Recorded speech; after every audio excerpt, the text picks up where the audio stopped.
But I'm going to show you a few things that we did that makes a difference. And these are little things, but I'm a big believer little things are not little. Because if I can gain 1/100th of a second here, and 1/10th of a second there, and 2/10 there, they add up. You've all seen this much can make a big difference in a race. You know, you get to the NCAAs. Also, recently, this past NCAAs, one team missed out going to the finals by 1/100th of a second. That is minuscule. And little things sometimes, like I said, they're not little because they, instead of being on a sideline, they're now in the finals, they make All-American. When you become coaches and you get your own programs, and I guess I'll say this more so for the high school or maybe middle school, you got to make a decision if you want to use 4 of your best athletes to get 10 points. So those are, you know, you got to decide. If you do decide, if you're going to do it, then you're going to do it well. Another thing you want to consider is that when you're doing the relays, I've seen coaches make the mistake, they'd run a 100-meter dash, and the 4 fastest people would be on the relay team. A couple things wrong with that. Some people are great turn runners, and then also chemistry is so important, and coordination. If they can't, some people just cannot take a baton, cannot receive a baton, they can't get their steps right. Could be a lot of reasons for that, and you got to find that out. And I'll give you one quick example on that also. A young man, he couldn't take the stick, he kept messing it up. I had him anchor, and sometimes he'd hit it, it'd be perfect. Other times he'd be taken off way too late or way too soon. We took him off the relay team, and then it dawned on me, because he's also a star receiver on the football team. And the ball would come to him, and he'd drop it. He needed glasses. Again, little things makes a difference. He had glasses. He ended up being a great leg for us on the 4x1, and he ended up being all-conference in football next year. Chemistry is very important. You got to get 4 fastest, but your fastest 4. Now, when you do this, if you take up their times, you know, if we added up our 4 times, 10 flat, 10 flat, 10 flat, 18, we should be able to subtract anywhere at least 2.5 up to about 4 seconds. Now, the slower the team is, middle school or high school girls team, or doesn't run anywhere near as fast as the NCAA men. So the men's probably going to be more the 2.5 to 3.0. High school is going to be 3.0, 3.5. So the slower your time, but when you're running, when you have guys running 38 seconds, it's probably only, you know, 2.7, 2.8, somewhere in that vicinity. One of the things you have to keep in mind, if you don't get anything else out of this little bit, I'm telling you, the baton always stays in the center of the lane. It's an unwritten rule. Baton always stays in the center of the lane. Our leadoff runner starts with the right hand, baton is in the center. Our second leg gets baton, baton's in the center. Third gets the baton, it's here, and fourth. And some people say, oh, well, you know, if the baton stays in the middle, we could go left, right, left, right. Yes, in theory you could, but there's a reason we don't do that. And how about you two? You're going to get, I got a wheel. I want to show you something about tracks. All right, so you're going to take the wheel, and Sterling, I want you to take the wheel, start at this, we'll pick a lane, we'll just go right here, and I want you to walk all the way around, and we get to the finish line, stop. I want you to go 4 inches out from the lane. So in other words, put the wheel like right there. Miles, I want you to go 4 inches on this side and walk the whole way around and see the difference, and it'll show something. All right, and you're going to start literally 4 inches away, 4 inches away. We'll see you in a few minutes. Go ahead.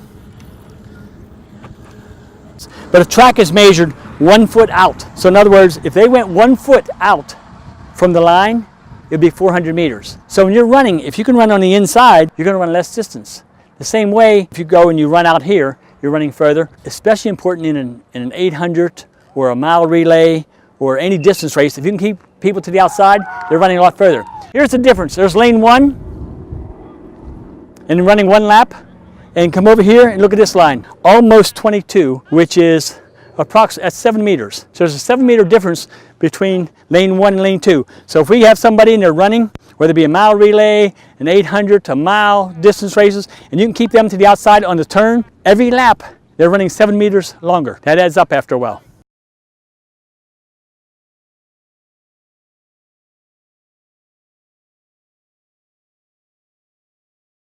Sterling, what does yours say?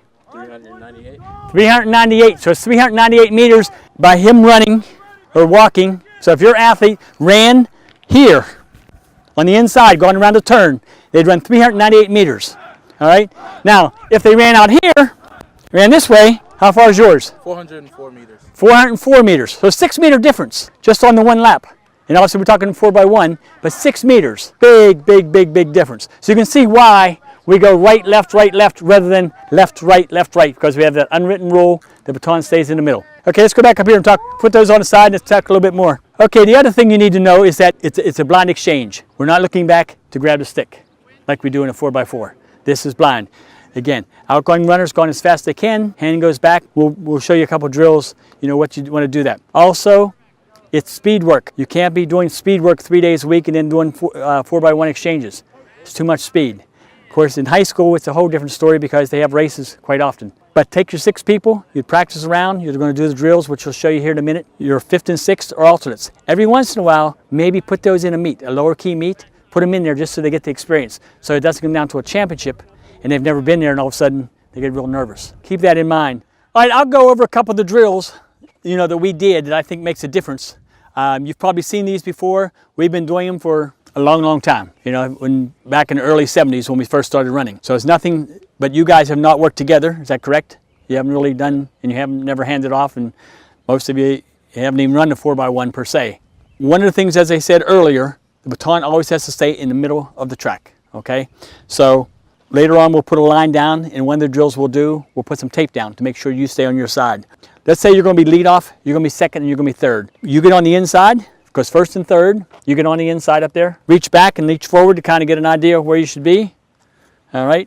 And I want a hand just like that, okay? You're going to stay on your side. That's important because you're running a straightaway. Okay, good. So, first time I want you to do is just tap the hand and then take it back. Now what happens here, it's easy to do this when you're just standing, but when you're going full speed, it's a lot harder. So we would start just with standing and doing some tapping, getting used to each other and so forth. Then we jog around a little bit, then we go a little faster, and then eventually we try the whole thing. Let's go ahead. Let me see what you got. Just tap, yep, and all you want to do is tap his hand one time and go from there. Okay, starting just run in place. Take it on the second one. Stick. Stick. What I'm looking for here, it's imperative that the person with the baton, they focus on the hand. Because when you're running real fast, the hand's going to be moving around a little bit. You got to make sure, I want a nice big target. What I'm looking for, thumb is down, nice big target. I'm taking the baton, and my job is to come and put it right there. As soon as I do, he grabs it, and we go from there. Notice where, again, one more time. He's running, he leads with the elbow, lead with the elbow, and then extend. Right there. That's what I'm looking for, the target. Nice big target he's going to give you. Let's do it again. Let's just take it, just take it this time. Okay. So we tap maybe once or twice, then you take it. Now we're actually going to take it. Okay. Here we go. Get ready, Stoner. Stick. Stick. Okay, when you're doing this drill also, there'll be a tendency for the athlete to say stick and have the hand out there. You cannot run 100 meters. Make sure your athletes, when you're doing this, they do not go trying to run 100 meters down there. They're already slowing down. All right? So if they do this, they're really slowing down. It's stick, the hand is back, and then they extend. And all it is boom, boom, just like you're running. Right there. All you're doing is extending your arm. Okay? Understand it? Let's go one more time. Stick. Stick. Okay? All right. Now, what I would say when you're practicing this, we always try to work out with 6 athletes, and our normal 4 would be right there, and then we'd have a 5th and a 6th, and we'd have a manager jogging along with them, guiding the baton, and we'd run 2 batons at the same time. So there's 2 sticks going simultaneously. But then, like I said, they're standing, then we jog around a little bit, then we start moving. Now, once you get pretty good at doing the 4x1 handoffs, have you ever, I'm pretty sure you have the flick motion. Have you ever done with the team? Yes, that's a little bit more complicated. Our kids would be running like this. When we were at Clemson and SMU, and we could run 38 on any given day, we'd be here, and the hand, instead of being this way, we'd actually get another few inches, and we'd be here, stick, we'd flick it right down into the hand. But that's maybe a little complicated for this video. We're not trying to do a 4x1 video, but, when you get that good, you come see me, all right? All right, one more time. Stick. And I have another baton for you. Again. Stick. Stick. Okay. All right, that's the idea, how that works. Now we're going to do a couple drills. And you do this. We practice relays twice a week. Remember, when you're doing 4x1 work, you do it early at the beginning of practice because the 4x1 is in high school. It's one of your first events as well as in college. So you want to do it when you're fresh. Where 4x4 you do at the end of practice after you're already worked out. Okay, let's now do a drill called cat and mouse. Okay, cat and mouse. And let's take Let's take you two. And this is how this works. Miles, you're gonna help me out here. You're gonna have the baton in your right hand, and you're gonna be standing on. You're gonna be running like as if your first or third leg, right? Because you'd have in your right. Baton stays in the middle. You are going to sit up here, and we're just gonna pick a spot right now. And let's go about right there. Turn around, face Cody, and sit down. Actually, the way we're gonna do this, I'm gonna have you sit here, come over here, all the way over, and I'm gonna have you turn this way and then run. Your job is not to let Cody catch you, all right? Now, we want to go down the middle of the lane here. You don't even have to go that far because we'll start where Sterling's at. Okay. And this is not perfect, but it gives us an idea. Okay, both of you, make sure you stay on your side of the lane. So Sterling, you're going to be running, turn around here. You're going to be running right down this side. Cody, you're running down this side, and you're going to stick. Okay, one of the drills we're going to do is we call it cat and mouse, and athletes really enjoy it because you're running a short distance and you get a lot of exchanges in. Junior high, it's great. You know, you can make it into a game, even in high school and as well as college. And it works both with guys and girls. And I have some tape at home, and I think I have some of two pretty good girls. One's a gold medalist, and the other was an Olympic finalist in the 200 meters. They're doing the same drill. We were using it to show some of our other athletes how it works because they were going to be coaches, just like exactly what you guys are doing. Cody, you're going to stand right there. Sterling, I want you to sit right where my foot is, right here. I'm going to say set and go. When I say go, get your feet up. Yep. When I say go, I want you to turn this way, and I want you to run and try to run away from Cody. Cody, your job is you have to catch him. Now, when you get to a point, you say stick. You'll be putting down your left hand. Remember how we were doing the drill? Now I don't expect to be perfect, and then hopefully he gives you the stick. If you don't catch him, Cody does not catch Sterling, we move Sterling up a little bit. If you catch him right away and you run up on him, we move him this direction. When he says stick, you must put your hand back and again.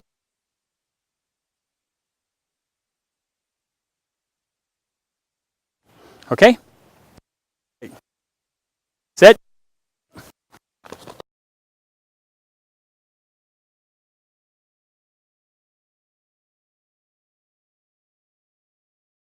Okay, sit, go!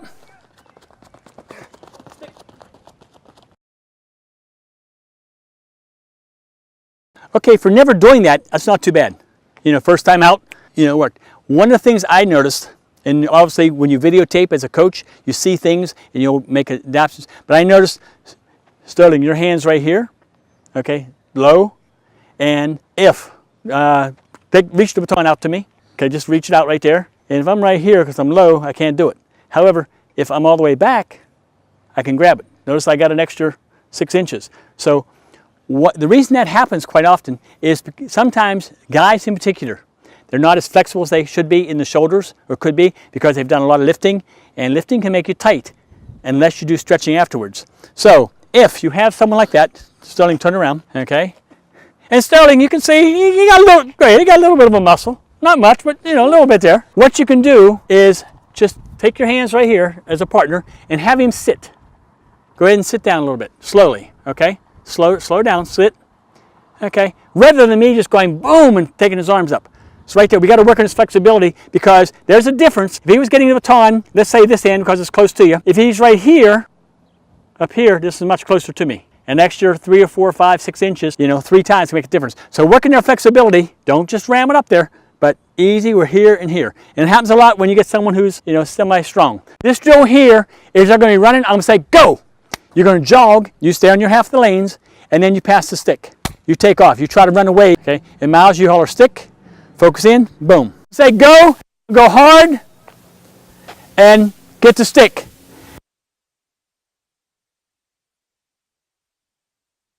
Go.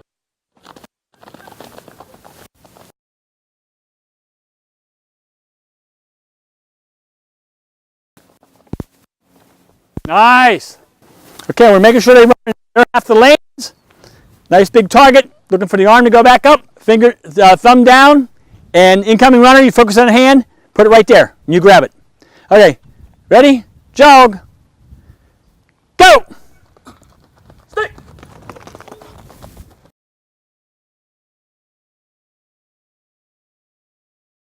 Now let me do the same thing where let's go down in the opposite direction this time. This time you guys are just standing here and go fast from the beginning. What I have my athletes do, the guy in the back or the girl in the back, who's ever in the back, they say go, and they both take off hard this time. Go.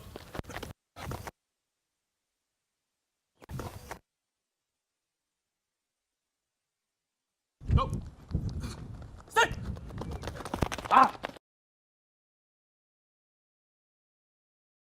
And you can do this many times, because what you can't do is be running a whole 100 meters. Yeah, if you run a whole 100 meters a couple times, you're done. Now, when getting the baton in the zone, do you like to get it like in the middle of the zone, beginning, end? Okay, good question. Most coaches will tell you they want you to get the baton by the middle of the zone. I want you to get the baton as late in the zone as possible, because you're going faster. You're going to be going fast. If it's the end of my zone, you're going faster here than you are 10 meters back. A zone is 20 meters. So you're going faster here, and I want you to be going as fast as possible. So in the ideal world for me, that's the end of my zone. I'm getting it right here. You know, because you live by the baton, you die by the baton. You will run a faster time. So you want to get it late. And that's why the biggest mistake why people get it so early, quite often, is because they don't give enough steps.